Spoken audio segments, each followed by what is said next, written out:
एकचोटि उहाँसँग सोधेर चाहिँ म यहाँ राख्न चाहन्छु भन्ने म गर्न चाहन्थेँ। के गर्नु एकचोटि सोधेर है एकचोटि गएर मलाई 5 मिनटमा यहाँ एकदम क्षमा प्रार्थी छु है। मलाई चाहिँ एकैछिन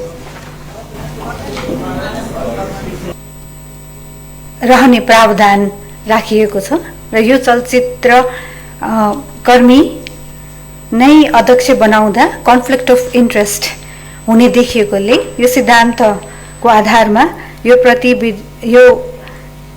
प्रतिनिधि सभामा हामी ल्याउन चाहन्छौँ। दोस्रो प्रश्न माननीय तारामान स्वार सरको थियो। नियमित भन्दा नियन्त्रणमा बढी चलचित्र बनाइएको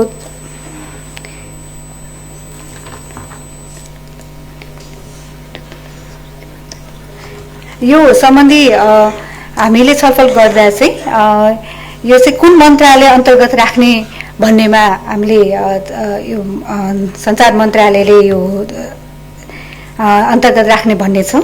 पर्यटन तथा संस्कृति मन्त्रालयमा पनि राख्नुपर्ने व्यवस्था पनि यसमा छलफल भइरहेको छ।